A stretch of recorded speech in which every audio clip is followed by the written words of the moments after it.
अगर हर मराठा संभा जैसा होगा तो हम दक्खन में कभी राज नहीं कर पाए। हमारे साथ मिल इस्लाम कबूल कर लो। धर्म मतलब आस्था, और आस्था बदली नहीं जाती। औरंगजेब संभाजी 1000 बार जिएगा, 1000 बार मरेगा, मगर हिंदू धर्म नहीं छोड़ेगा। अच्छा, आप चीफ मिनिस्टर तो नहीं बने, कल को अगर प्राइम मिनिस्टर बनने का मौका मिले तो आप बनेंगे? देश के हित के लिए बनना पड़ेगा, मगर साफ सुथरा करने के लिए कोई करनी पड़ेगी। बड़ी यानी कि mercilessly one has to rule that time. I will do that. Prime minister बन के पहला काम कौन सा करेंगे आप? पहला बिल्कुल कश्मीर साफ करूंगा। एक ही आदमी मेरे देश में, पूरे देश में, चाहे वो पाकिस्तान का हो या बांग्लादेश का हो, यहां नहीं रहेगा। और जितने कोई आतंकवादी आए हैं, एक पर भी मैं मुकदमा नहीं चलाऊंगा। शूट टू किल, यही ऑर्डर मेरी रहेगी। गाइस, यह घटना है 1990 की, जब कश्मीर घाटी में आतंकवाद बहुत ज्यादा बढ़ गया था और इस आतंकवाद के चलते वहां के लोगों को पलायन तक करना पड़ गया था। और तभी से कश्मीर से अमरनाथ यात्रा निकलने वाली थी। तब आतंकियों ने कहा कि अगर कोई अमरनाथ यात्रा के लिए आया तो वह जिंदा बचकर नहीं जा पाएगा। तब इस बात का जवाब दिया हमारे श्री बाला साहेब ठाकरे जी ने। उन्होंने कहा, हज की सभी फ्लाइट मुंबई से जाती है। अगर आप लोगों ने अमरनाथ यात्रा को रोकने की कोशिश की तो हज वाले हज भी नहीं जा पाएंगे। और इसका असर यह हुआ कि अगले दिन अमरनाथ यात्रा शुरू हो गई और आतंकवादियों ने अमरनाथ यात्रियों को कुछ नहीं किया। गाइस, इसे कहते हैं शेर की दहाड़। आपको यह सुन के कैसा लगा, चैट सेक्शन में जरूर बताना। और ऐसे अमेजिंग फैक्ट जानने के लिए हमारे YouTube चैनल को सब्सक्राइब कर लीजिएगा। Assalamu alaikum, dear beautiful souls. You must have heard somewhere in news about BALBIR Singh, or may I say Mohammed AMIR, and his convert story which leaves the world in shock. He was among those who demolished one of the historic mosques called Babri Masjid, but later with the guidance of Allah, he ended up accepting Islam as a result. He took an pledge to build and protect 100 mosques. Unfortunately, a few days back, Mohammed AMIR passed away, but he has left an incredible message to the humanity through his life journey to Islam.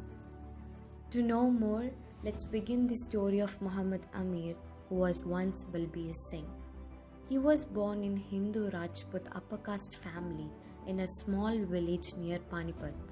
At the age of 22, BALBIR Singh and his best friend Yogendra Pal Singh, the most Hindu extremists, were so filled with hatred for Muslims that on 6th December 1992, they went on to demolish Babri Masjid.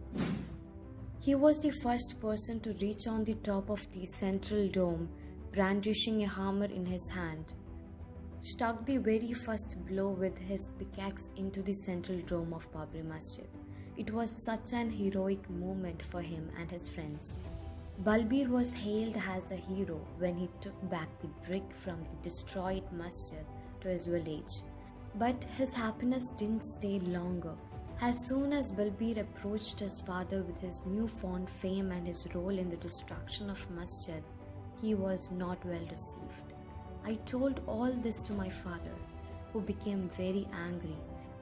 He was heartbroken and told me straight that he would not live with me because of my shameful conduct. He asked me to leave the house because he could not tolerate a person who pulled down the house of God. He also told me never to return home during his lifetime. I tried to tell him about my popularity and my active part in the destruction of the mosque, but he did not pay any heed and started leaving the house himself. But I stopped him and I told that instead I would leave this house as I could not live with an anti-Ram Bhagwat person. One day, Yogendra Pal, who was best friend of BALBIR Singh, took out some bricks of Babri Masjid and invited Hindus to come and urinate on them. A big crowd assembled there and urinated on them.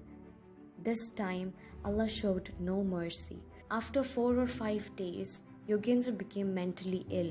He became mad and always remained naked. He was the only son of the respectable landlord. He used to tear away the dresses of his mother and wanted to misbehave with her sexually. Noticed by this, Yogendra's father became very worried and took him to many pundits and spell charmers. He prayed to God for forgiveness and distributed alms, but nothing worked. One day, Yogendrapal tried to molest his mother, but the neighbor saved her and enchained him. His father Chaudhry was so furious that he wanted to kill him. Then somebody told him to contact Maulana, who used to come to madrasa in Sonipat. This is where the story gets its first twist. Yogendrapal's father approached the Imam of Bhavana Masjid and asked for a taviz for his son. The Imam declined to do so and instead arranged a meeting with Maulana Sahib of the madrasa. His father fell on his feet and narrated to Maulana the full story of destroying Babri Masjid. Maulana Sahib informed, those people who destroyed the sacred house of Lord had committed such a heinous crime that the entire world would have been destroyed by Almighty Allah.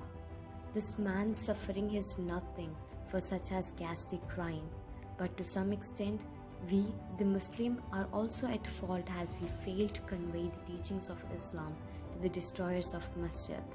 His father again fell on his feet and promised to follow his instructions and requested to cure his son. Maulana offered prayers and asked people to pray for Yogendra and his father. People coming out of Masjid were surprised to see that Yogendra had covered his private parts with his turban. Impressed by this, Chaudhry asked the Maulana to get him converted to Islam. When Chaudhry was about to go to Masjid, Yogendra said that he also wanted to become a Muslim. Both of them performed ablution and were named Muhammad Usman and Muhammad Umar. Meanwhile, Balbir's father died. He was grief-stricken at the destruction of Babri Masjid and with his son's participation in its destruction. Balbir's father would ask his wife, "Why hasn't the Lord given us birth in some Muslim family? Being Muslim, we could have been among the oppressed, not the oppressors." Balbir narrated, "He shown his anguish and despair to my mother and wished to be reborn among Muslims to bear such tyranny. He had strictly forbidden my presence at his funeral and asked to be buried like Muslims. My mother acted on his will and informed me after 8 days of his death. This made me very sad and heartbroken. I began to realize that the destruction of the masjid was an act of tyranny. Whenever I went to my mother, she used to weep and hold me responsible for the death of my noble father and condemned me. Then I stopped going home. Later, after 6 months, Muhammad Umar returned from Jamaat tour and told his story to Balbir. Balbir was filled with fear, disgust and amazement and was worried that he might also suffer the same fate as Yogendra. Muhammad Umar, who was once Yogendra, suggested to Balbir to meet with this Maulana at Sonipat. When they met, the Maulana said to Balbir, "The Lord of Lords can punish you with the same treatment as he did with the wrongdoer, Yogendra. Be sure if you do not get any punishment in this life, you are doomed to a horrible torment in the next world." What do you think what happened next? Alhamdulillah, on 25th June 1993, Balbir recited the Kalima after Lohar prayer. Maulana named him Muhammad Amir and asked him to stay for some time to learn Islamic literature and how to pray. After 3 months, his wife also embraced Islam. Balbir's mother was overjoyed to hear Balbir's journey to Islam and said that the soul of his dead father would be happy. She also became Muslim after some time. Muhammad Amir, along with Muhammad Umar, pledged to rehabilitate deserted masjids and build new ones to compensate for their ghastly act of destructions of Babri Masjid. We have decided to cooperate with each other. I would rehabilitate at least 100 deserted masjids and Muhammad Umar would construct 100 new masjids during our lifetime. With this aim, he has built 91 mosques in these 26 years. Our target is to rehabilitate our deserted masjid and build one new masjid on 6th December every year, which is the anniversary of the destruction of Babri Masjid. Brother Omar is ahead of me. Instead, my work is the part of only his work, for he became the reason to lead me out of darkness.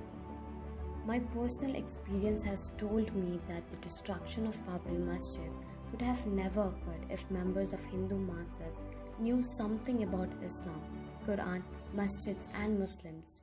I am convinced that if they had possessed some basic information about these things, then they could have never committed the shameful act. 99% of Hindus are now like my father, and they believe in humanity and respect Islam.